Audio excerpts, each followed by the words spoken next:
자, 오늘은 여러분 진짜 흥미로운 여론조사 하나를 소개하고 가야 됩니다. 이 여론조사 말이죠. 여태까지의 여론조사를 완벽하게 뒤집어버리는, 정치에 관심이 있으신 분들이라면 반드시 알아야 될 여론조사 결과예요. 왜냐? 단순히 이재명의 지지율이 몇 퍼센트 올랐다, 내렸다, 정당 지지율이 조금 변했다, 그런 수준의 이야기가 아니기 때문입니다.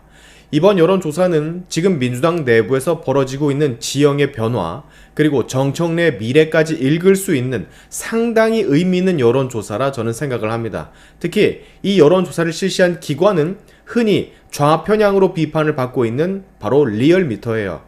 정치에 관심이 있으신 분들은 잘 아시겠지만 보수 진영에서는 오랫동안 리얼미터를 민주당의 비교적 우호적 여론조사 기관으로 보는 시각이 존재해 왔습니다. 근데 바로 그 리얼미터에서 나온 결과가 이렇게 충격이니 소개를 안 해드릴 수가 없죠. 자, 먼저 이재명의 지지율부터 보겠습니다. 이재명 대통령 국정수행 긍정평가는 51%, 무려 4주 연속 하락 중이에요. 반대로 부정평가는 44.2%까지 올라와 버렸습니다. 불과 한 달 반 전까지만 하더라도 60%를 넘나들던 지지율이 이제는 50% 초반까지 오며 5자를 깰 준비를 하고 있어요. 근데 더 놀라운 건 정당의 지지율입니다.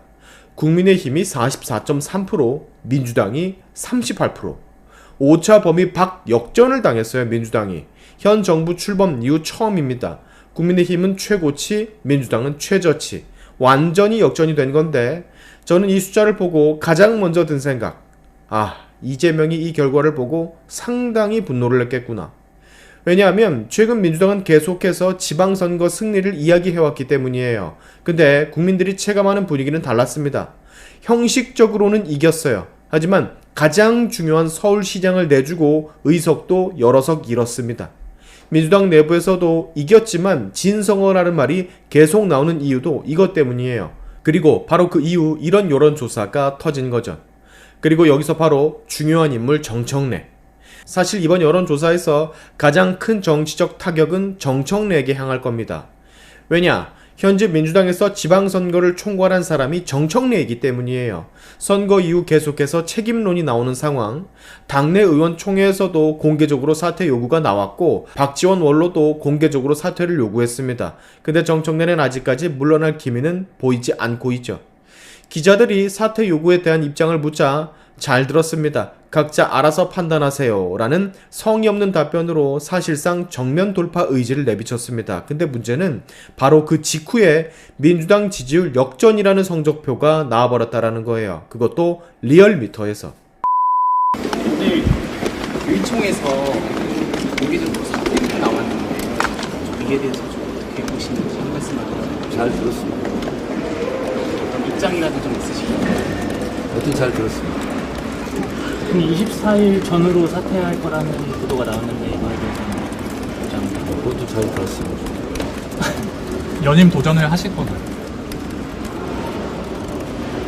각자 알아서 판단하세요. 1인 1표제 관련해서도 이견 목소리가 좀 나오던데 그거에 대해서는 좀 어떻게 보세요? 그것도 여러분들이 평가해서 잘 보도해 주십시오. 자, 그러면 이제 친명계에선 새로운 명분이 생긴 겁니다. 봐라, 당이 흔들리고 있지 않냐, 지지율 무너지는 거 안 보이냐, 책임을 왜 안 지는 거냐, 이 논리를 훨씬 강하게 밀어붙일 수가 있게 된 거예요. 더 흥미로운 부분도 있습니다. 최근 이재명이 민주당을 향해서 공개적인 메시지를 하나 냈죠. 더 많은 국민과 함께 가야 하며 포용과 개방이 필요하고 독선에 빠지지 말아라. 현실 없는 이상주의는 편가르기에 집중하는 선동가가 된다. 이 발언, 누구를 겨냥하며 한 발언인지 눈치 빠른 분은 아마 파악하고 계실 거라 믿습니다. 최근 민주당에서 가장 강성 이미지가 강하고 가장 대립적인 정치 스타일을 보이는 정치인이 누구냐 떠올리면 답은 하나죠. 자, 그리고 또 하나, 전 이번 지지율 하락의 원인을 단순히 정청래 개인의 문제로만 보지는 않습니다. 최근 2주 동안 대한민국 정치권을 뒤흔든 뉴스, 바로 선관위.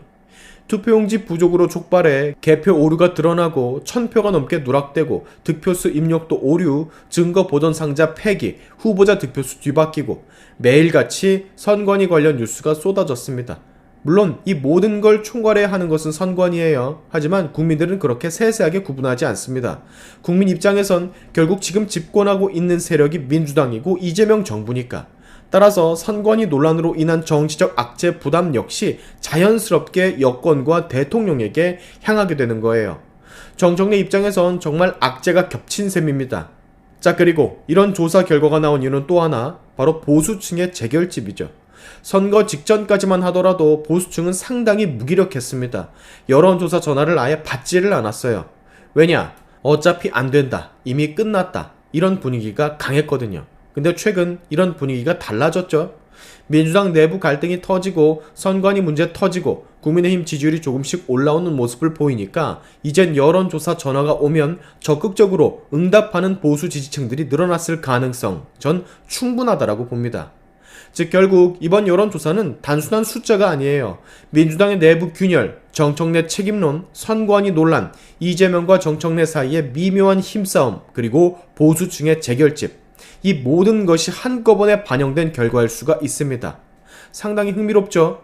정청래가 지금까지 일단 버티고는 있지만 본격적인 정치적 압박이 이제 시작이 될 텐데 여기에는 어떻게 대응을 할런지, 그리고 정청래를 믿고 정청래 라인을 타고 있는 여러 정치인들, 의원들은 또 어떻게 마음을 바꿀지도 우리가 지켜봐야 됩니다.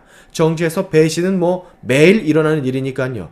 그렇게 이재명과 가까웠던 정청래가 미묘한 기싸움을 이렇게 보이는 것처럼 정청래가 진심으로 아끼고 자기 사람이라 생각하는 사람도 지금 다른 생각을 하고 있을 수 있겠죠. 힘을 잃어가니까.